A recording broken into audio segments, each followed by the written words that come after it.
Welcome to the channel. Today I will be going over, in my opinion, the best location to camp in Sequoia, helpful tips and tricks, and simple camping etiquette.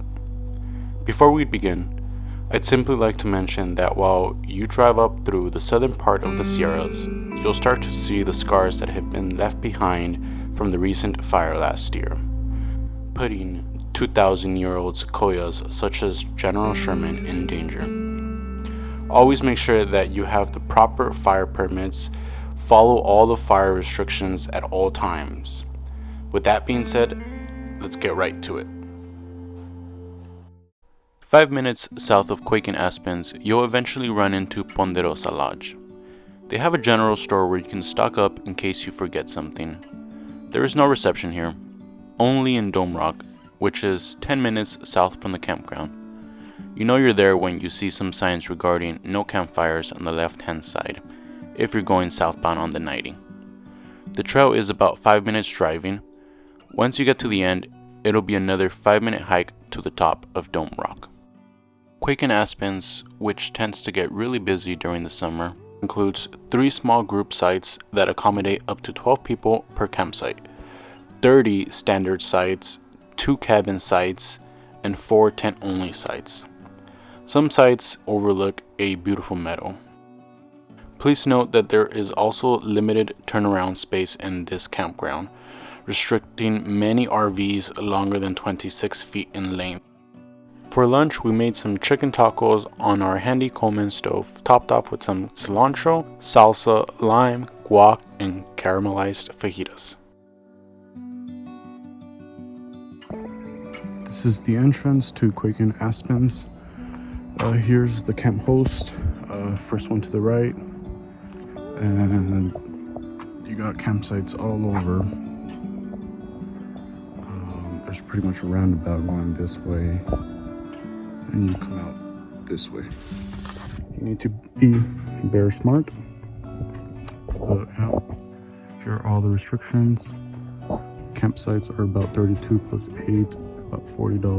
$40 is what I paid at least. Always make sure to read before you settle down. These tents called yurts, or yorts, I believe. They are everywhere in the park. But they are a little bit pricier than a regular campsite. You still got your pit. You still got your bear safe food storage.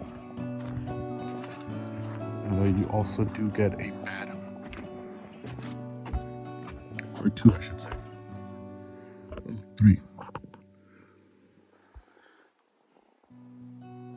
These go for about $100 a night, which isn't too bad, especially if you're camping with a large group. You guys can go ahead and split it. Comes out to the same price as a regular campsite, except you get some more comfort out of it. These are the restrooms. They do have running water right here, which is very convenient. You got your bear-proof trash cans, and then your restrooms. There is no running water, only vault in there. I just want to do a quick overview of the campsite. So you do have perfect symmetrical trees, that way you can put your hammock.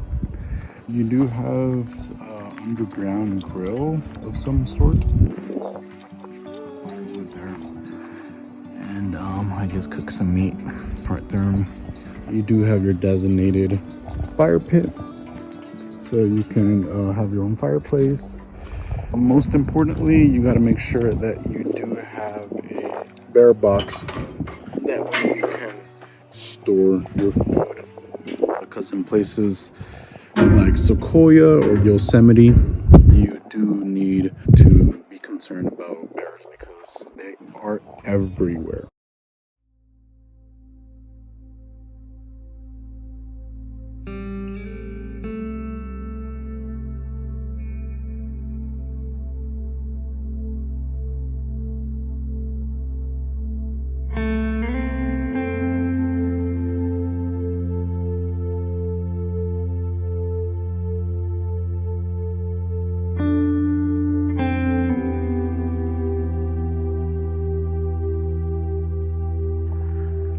most important thing about camping is always picking up after yourself. You need to leave this place just like how you found it.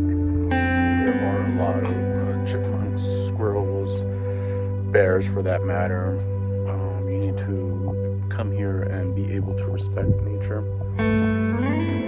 You need to leave it untouched for the next person to come and enjoy it themselves.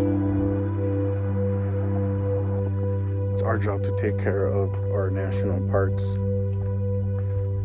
This is the only place where we can go to avoid the city, the light pollution, the noise pollution. You can come and take your family and get some fresh air. It really resets you. That's one of the major reasons why I enjoy camping so much. It definitely brings you back to earth. You can easily get lost in that concrete jungle called the city of ours. But this place is incredible. The stillness, the lights, the wildlife, the birds, the insects. There's nothing better than Sequoia.